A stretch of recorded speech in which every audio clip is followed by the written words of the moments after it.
ஆண்டவராகிய இயேசு கிறிஸ்துவின் நாமத்தில் உங்கள் அனைவரையும் அன்போடு வாழ்த்துகிறேன். சுகமாயிருப்பீர்களாக.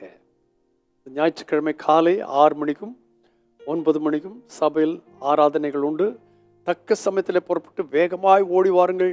உங்களை ஆசீர்வதிக்க கர்த்தர் வாசற்படியிலே காத்து நிற்கிறார். வேகமாய் வாருங்கள். கர்த்தரை ஆராதிக்க கர்த்தர் நமக்கு ஒத்தாசை பண்ணுவாராக. இந்த நாளிலே ஒரு சங்கீதத்தின் ஒரு பகுதி உங்களுக்கு வாசிக்க விரும்புகிறேன். 133ஆம் சங்கீதத்தை நான் உங்களுக்கு வாசிக்கிறேன். இதோ, சகோதரர் ஒருமித்து வாசம் பண்ணுகிறது எத்தனை நன்மையும் எத்தனை இன்பமானது. நீங்கள் ஆலயத்தில் கூடி வரும்போது, ஒருமித்து கர்த்தருடைய சன்னிதானத்தில் வரும்போது, அதை குறித்து தேவனாகிய கர்த்தர் எப்படி பார்க்கிறார் என்று கேட்டால், சகோதரர் ஒருமித்து வாசம் பண்ணுவது எத்தனை நன்மையும் எத்தனை இன்பமானது. அங்கே கூடி வருகிற இடத்துல என்ன நடக்கிறது என்று கேட்டால், அது ஆரோனுடைய சிரசின் மேல் ஊற்றப்பட்டு அவனுடைய தாடியிலே வடிகிறதும் அவனுடைய அங்கிகளின் மேல் இறங்குகிறதுமான நல்ல தைலத்திற்கு ஒப்பாயிருக்கிறது.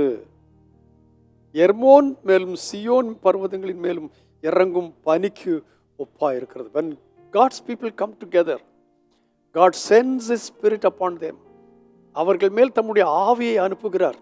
அது எப்படி இருக்கிறது? ஆரோன் சிரசின் மேல் ஊற்றப்பட்டு அவனுடைய தாடியிலே வடிகிறதும் அவனுடைய அங்கிகளின் மேல் இறங்குகிறதுமான நல்ல தைலம், வாசனை வீசும் தைலம். தேவ சன்னிதானத்தில் தேவன் அனுப்புகிற தம்முடைய பரிசுத்த ஆவியினுடைய ஆசீர்வாதம் எப்படிப்பட்டது என்று கேட்டால், வாசனை உள்ள தைலம். அது சரீரம் முழுவதுக்கும் இறங்குகிற தைலம், ஏதாவது ஒரு பகுதி இல்லை. When the Spirit of God descends upon your head, it also goes to all through your body. முழுவதும் மேலும் இறங்குகிறதற்கும் ஒப்பாயிருக்கிறது. மாத்திரமல்ல, அங்கே, அதாவது எங்கே சகோதரர்கள் ஒருமித்து வாசம் பண்ணுகிறார்களோ, ஒருமித்து ஆராதிக்கிறார்களோ, ஒரு மனதோடு காணப்படுகிறார்களோ, ஒரே எண்ணத்தோடு கர்த்தரை ஆராதிக்க வேண்டும் என்கிறதான விருப்பத்தோடும் வாஞ்சியோடும் காணப்படுகிறார்களோ, அங்கே, இன்னொரு விதத்தில் சொன்னால், இந்த காலையில் நம்முடைய ஆலயத்தில் அங்கே கர்த்தர் என்றென்றைக்கும் என்றென்றைக்கும், இந்த வார்த்தைகளெல்லாம் மறக்கக்கூடாது. வேதத்தை வாசிக்கும் போது வார்த்தை வார்த்தையாக பிரித்து பார்த்து அதனுடைய ஆழத்தை அறிந்து வாசிக்கணும். அங்கே என்றென்றைக்கும் ஆசீர்வாதத்தையும் ஜீவனையும் கட்டளையிடுவார். இந்த காலை வேளையில் நீங்கள் ஒன்றாய் வந்து ஆராதிக்கும் போது, ஒருமித்து ஆராதிக்கும் போது, பரிசுத்தாவியானவர் இறங்குவாராக.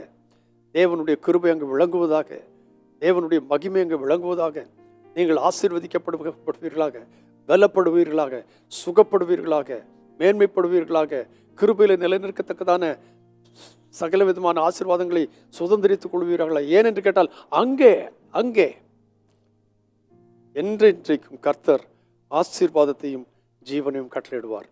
இந்த அனுபவத்தை இன்றைக்கு சபையிலையும் சபைக்கு வெளியேயும் பெற்றுக்கொள்ளத்தக்கதாக தேவனாகிய கர்த்தர் உங்களுக்கும் எனக்கும் கிருபை அருளுவாராக.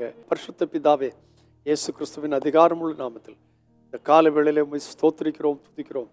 இந்த ஞாயிற்றுக்கிழமை எங்களுக்கு தந்த வார்த்தைகளுக்காய் நன்றி. இந்த வார்த்தையின்படியே தேவனீர் எங்கள் மத்தியிலே வாசமாயிருந்தார்கள். ஜீவனையும் ஆசீர்வாதத்தையும் கட்டளையிடும். இதை தேவனுடைய பிள்ளைகள் சுதந்திரித்துக் கொண்டு உள்வாங்கி கொண்டு அதில் நடக்க கிருபைத்தார். உடைய பரிசுத்த நாமத்தை மகிமைப்படுத்தும். உடைய வருகைக்கென்று இப்போது ஆயத்தமாய் காத்துக்கொள்ளும். இயேசு கிறிஸ்துவின் நாமத்தில் வேண்டுகிறேன் பரிசுத்த பிதாவே. ஆமேன், ஆமேன். மறந்து விடாதீர்கள், எங்கே சகோதரர்கள் ஒருமித்து கூடுவார்களோ அங்கே ஆவியானவர் இறங்குவார். அங்கே தேவனாகிய கர்த்தர் ஆசீர்வாதத்தையும் ஜீவனையும் கட்டளையிடுவார். God bless you abundantly again and again and again and again. Amen.